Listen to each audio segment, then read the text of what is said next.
بيبدأ الفيلم في كوريا الجنوبية في مدينة هادية اسمها تشاون، وهي مدينة معروفة إن الجرائم فيها نادرة جدا. لكن من حوالي سنة كل حاجة اتغيرت، وبدأت جرائم القتل تزيد بشكل غريب. والأسوأ إن الشرطة لحد دلوقتي مش قادرة توصل للقاتل. وفي ليلة كانت عربية سوداء ماشية في الشارع، وفجأة ظهرت وراها عربية بيضاء خبطتها من ورا. ونزل صاحب العربية السوداء يصور التلفيات علشان شركة التأمين تعوضه. وأثناء ما هو بيصور جه سواق العربية البيضاء واعتذر له، لكن فجأة طلع سكينة وفضل يطعنه بعنف أكتر من مرة لحد ما وقع ميت. بعدها القاتل ركب عربيته وهرب بسرعة من غير ما يسيب أي أثر. وتاني يوم كان في 2 من رجال المباحث رايحين لمكان الجريمة، لكن الزحمة عطلتهم. واحد منهم اسمه تاي قرر فجأة يعدي على وكر قمار قريب، ولما الحراس حاولوا يمنعوه اتعصب وضربهم ودخل بالعافية جوه المكان، وقبض على واحد متورط في غسيل أموال. في نفس الوقت كان زعيم المافيا واللي اسمه دونغ قاعد في النادي بتاعه، ولما مساعده بلغوا ان ضابط شرطة دخل واحدة من أوكار القمار وقبض على واحد من رجالهم، دونغ اتجنن من الغضب وقال انه هيتصرف بنفسه. وخرجوا معاه مجموعة من الحراس، واتصل بغضب برئيس الشرطة وفكروا انه بيدفع له فلوس كتير علشان يحمي رجالته ويبعدهم عن المشاكل. ومع ذلك الضابط تاي لسه بيتدخل في شغله. وبعدها وصل تاي لمسرح الجريمة، بدأ يفحص المكان بدقة، ولفت نظره خبطة العربية. فنادى على دكتورة الطب الشرعي واللي اسمها جين، وبعد ما بصت على التلفيات رجحت ان القاتل غالبا اتصرف بعصبية بعد خناقة بدأت بسبب خبطة عربية بسيطة. وفي اسم الشرطة حضر تاي اجتماع مع باقي الضباط لمناقشة القضية، ورئيس الشرطة كان مقتنع ان اللي حصل مجرد سرقة وفشلت، وان الضحية قاوم المجرم فطعنه. لكن تاي رفض الكلام ده وقال انه متأكد ان القاتل ده هو بنفسه اللي ارتكب اخر 3 جرائم قتل، ووضح ان كل الضحايا اتطعنوا بنفس الطريقة بالظبط والجروح متطابقة، وده معناه ان نفس السكينة استخدمت في كل الجرائم. لكن رئيس الشرطة سخر منه وقال احنا في كوريا يا تاي، محدش تقريبا بيستخدم مسدسات، طبيعي اي جريمة قتل تبقى بسكينة، ولو ربطنا كل جريمة طعن بنفس الشخص يبقى نص المجرمين طلعوا واحد. وبعدين حذره ان يبعد رجالته عن دونج لان القضايا دي مش من اختصاصه، وطلب منه يركز بس على حل جريمة القتل في اسرع وقت. في نفس اليوم قابل دونغ زعيم مافيا تاني اسمه سونغ، وكان واضح ان العلاقة ما بينهم متوترة بسبب الخلاف على تقسيم الارباح والسيطرة على الأنشطة غير القانونية في السوق. سونغ بيقول لدونغ إنه مش هيقبل أبدا ياخد نسبة أقل منه في الأرباح تاني. الكلام ده خلى دونغ يتعصب جدا، وقال له إنه المفروض يشكره أصلا لأنه سايب ليه فرصة يشتغل في السوق معاه. وقتها مساعد سونغ اتدخل واتكلم بعصبية، فدونغ فقد أعصابه ولكم ملاكمة قوية كسرت ليه سنانه. وبعدها دونغ خرج من المكان وقرر يسوق عربيته لوحده شوية علشان يهدى. وأثناء ما هو ماشي فجأة عربية خبطته، واتضح انه نفس القاتل المتسلسل اللي بيرتكب جرائم الطعن في المدينة. ونزل دونج يشوف حجم التلفيات، ولما لقى الخبطة بسيطة قرر يمشي، لكن القاتل هجم عليه من ورا كالعادة وطعنه في ظهره بسكينة. لكن دونج كان أقوى من القاتل بكتير وقاومه بكل قوته، وزقه بعيد وخطف منه السكينة وطعنه هو كمان في صدره.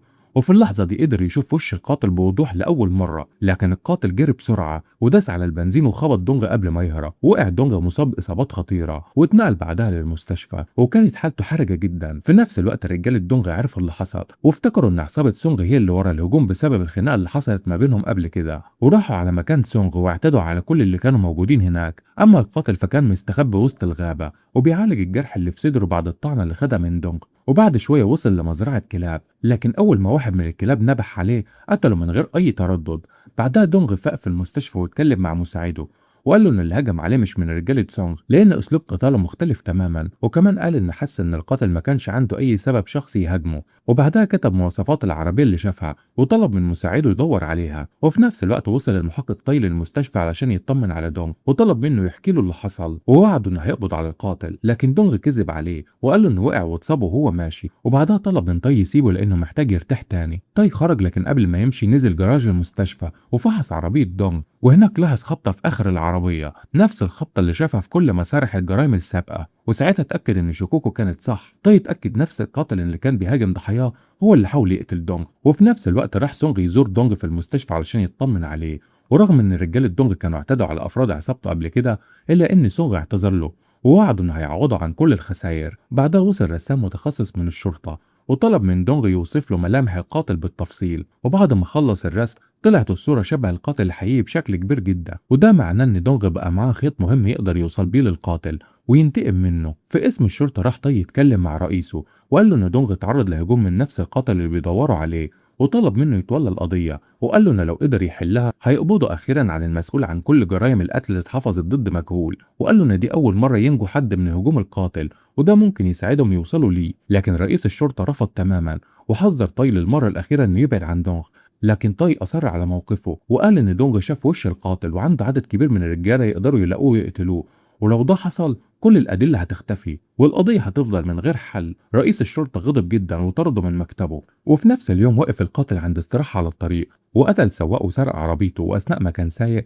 اكتشف إن مساعد السواق كان مستخبي في الكنبة الخلفية وحصلت ما بينهم خناقة عنيفة، وفي النهاية القاتل طعنه وقتله. لكن أثناء الاشتباك السكينة وقعت منه بره العربية على الطريق من غير ما ياخد باله، ورغم تحذير رئيسه قرر طاي يكمل التحقيق لوحده وراح لبيت دونغ وهدده انه هيقبض عليه بتهمة انه بيتاجر في الممنوعات، وده لو ما قالهوش عن كل اللي يعرفه عن الشخص اللي هاجمه ساعتها. فدونغ اعترف بالحقيقة وقال ان الراجل اللي هاجمه مختل نفسيا وقاتل متسلسل قتل ناس كتير بشكل عشوائي ومش هيبطل غير لما حد يوقفه. طاي فهم انه قدام قاتل محترف وخطير، لكن دونج قال له انه مش محتاج مساعده من الشرطه ووعده انه هيلاقي القاتل ويقتله بنفسه. بعدها مباشره دونج وزع رجالته في كل انحاء المدينه علشان يدوروا على القاتل، وبعد فتره قابل دراعه اليمين سو وقال له انهم لقوا عربيه القاتل جنب محطه بنزين، وكمان عرفوا ان في نفس اليوم قتل سواق وسرق عربيته، واثناء تفتيش المكان لقوا السكينه اللي معاه. وبعد ما عرف المعلومات دي دونج قرر يتواصل مع المحقق طاي واتصل بيه وطلب منه يقابله، وطاي وافق انه يقابله. ولما اتقابله قال له دونج ان القاتل اللي ظهر في حادثه محطه البنزين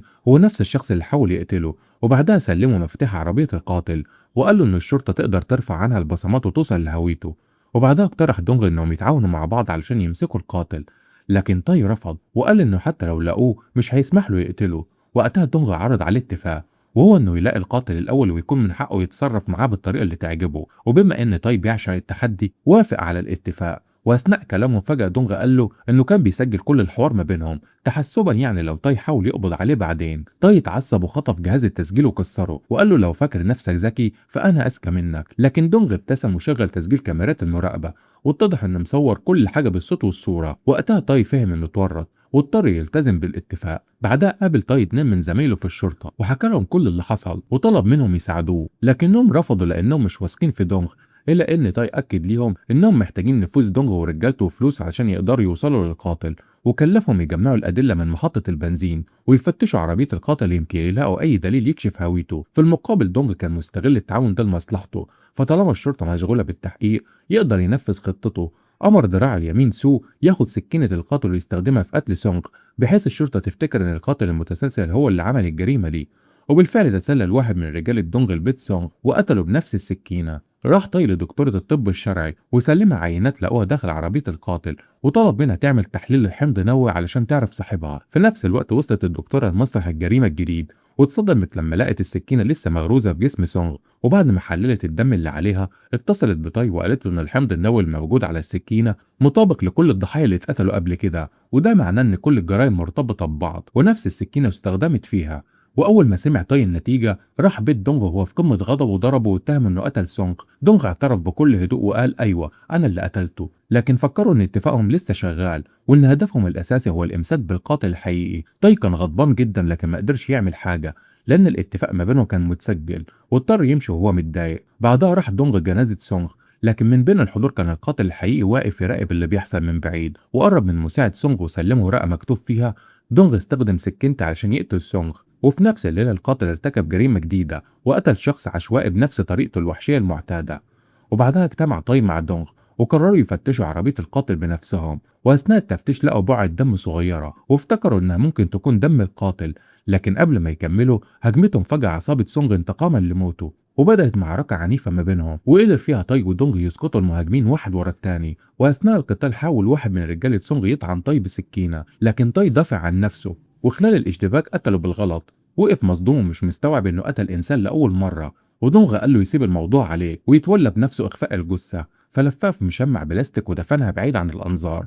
وبعدها رجع طاي لاسم الشرطه وكان مرهق جدا لدرجه انه نام على مكتبه، وفجاه دخل رئيسه وهو غضبان وكلفه بقضيه جديده تخص عمليه خطف. طاي انفجر في وشه وقال له انهم لحد دلوقتي ما قدروش يقبضوا على القاتل اللي بيقتل الناس كل يوم، وفكروا من البدايه قال له ان كل الجرائم مرتبطه ببعض، لكن محدش صدقه الا ان رئيس الشرطه تجاهل كلامه وامره يسيب كل حاجه ويركز فورا في قضيه الخطف. وفعلا طاي نفذ الاوامر وراح يقابل زوجة الراجل المخطوف واللي قالت له إن الخاطف طلب مبلغ كبير من المال مقابل إطلاق سراح زوجها.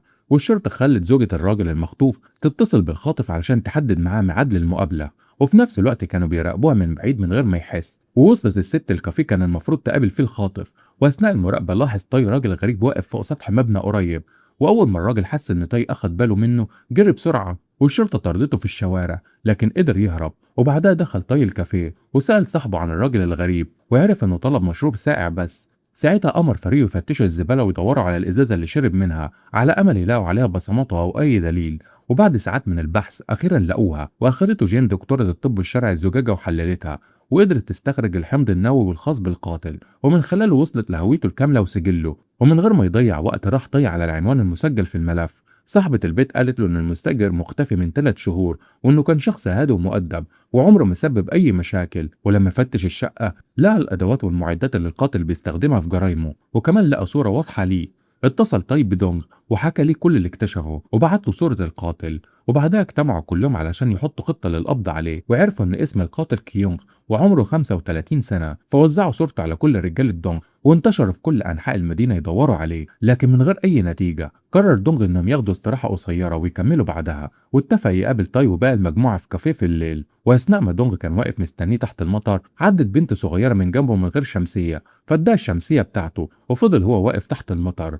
ولما وصل طي وشاف اللي حصل اتفاجئ جدا، لان عمره ما توقع ان زعيم مافيا قاسي زي دونغ يكون عنده الرحمه دي. ودخلوا بعدها الكافيه وقعدوا يهزروا ويتكلموا، لكن فجاه ظهر خبر عاجل على التلفزيون بيقول ان بنت اتقتلت بطريقه بشعه. واول ما شافوا صورتها اتصدموا، لانها كانت نفس البنت اللي دونغ اداها الشمسيه من شويه. دونغ امر كل رجالته يفتشوا المنطقه القريبه من المكان اللي لقت فيه الشرطه جثه البنت. وبعد وقت قصير عرفوا ان القاتل مستخبي في فندق قريب، فتحركوا كلهم بسرعه وحصروا الفندق. ولما القاتل رجع وشافهم حاول يهرب، لكنهم جريوا وراه في الشارع. وفي النهاية قدر دونغ يمسكه وبدأ يضربه لحد ما فقدوا الوعي.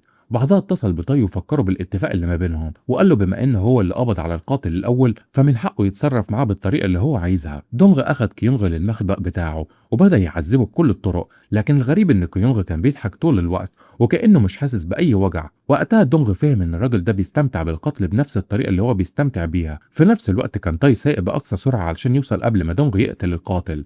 واول ما دونغ قرر ينهي الموضوع ويموت كيونغ اتفاجئ بتاي وهو داخل بعربيته على المخبأ وخبط دونغ لحد ما فقدوا الوعي. بعدها قبض على كيونغ وخده لاسم الشرطة علشان يتحاكم. وبعد القبض عليه الشرطة شنت حملة كبيرة وقبضت على عدد كبير من رجالة دونغ وفككت معظم شبكته الإجرامية. أما دونغ فقدر يهرب واستخبى، وده بعد ما بقى مطلوب في قضايا كتير. وبعد فترة بدأت محاكمة كيونغ، لكن النيابة ما كانش عندها أدلة كافية تثبت إنه القاتل، فبدأ يبتسم وهو واثق إنه هيخرج براءة. وفجأة دخل شاهد غير متوقع لقاعة المحكمة، وكان دونغ. ووقف قدام القاضي وقال له انه جاي يشهد ضد كيونغ لانه الشخص الوحيد اللي واجهه ونجا بحياته. محامي كيونغ اعترض وقال ان دونغ ما عندوش اي دليل حقيقي يثبت ان موكله هو القاتل. ساعتها دونغ قلع قميصه وورى القاضي اثار الطعنات اللي اتعرض ليها، وشرح بالتفصيل ازاي كيونغ هاجمه وازاي اثناء دفاعه عن نفسه قدر يطعنه مره واحده في صدره. القاضي امر الحراس يكشفوا عن جسم كيونغ، وبالفعل لقوا نفس اثار الطعنه في المكان اللي وصفه دونغ بالظبط. وبعد ما اتاكد القاضي من صحه كلام دونغ اعلن ادانه كيونغ وحكم عليه بالاعدام. وفي نفس الجلسة أصدر القاضي أمر بالقبض على دونغ هو كمان بسبب الجرائم الكتير اللي ارتكبها في الماضي. وساعتها بنعرف إن كل اللي حصل ده كان جزء من خطة تاي. وده بعد ما سلم كيونغ للشرطة اكتشف تاي إن الأدلة الموجودة مش كافية لإدانته، وإنه ممكن يخرج حر في أي لحظة. وعلشان كده راح يقابل دونغ في مكان اختبائه واقنعه يسلم نفسه ويشهد في المحكمة ضد كيونغ. المفاجأة إن دونغ وافق، لكن بشرط واحد، لكن هو وكيونغ يتحبسوا في نفس الزنزانة. وبالفعل اتنفذ الشرط ده واتحبس الاتنين مع بعض. واخيرا حصل دونغ على الفرصة اللي كان مستنيها علشان ينتقم من الراجل اللي كان هيموته. وبكده تنتهي احداث الفيلم. ولو عجبكم الملخص ما تنسوش تعملوا لايك واشتراك للقناة علشان يوصل لكم كل جديد.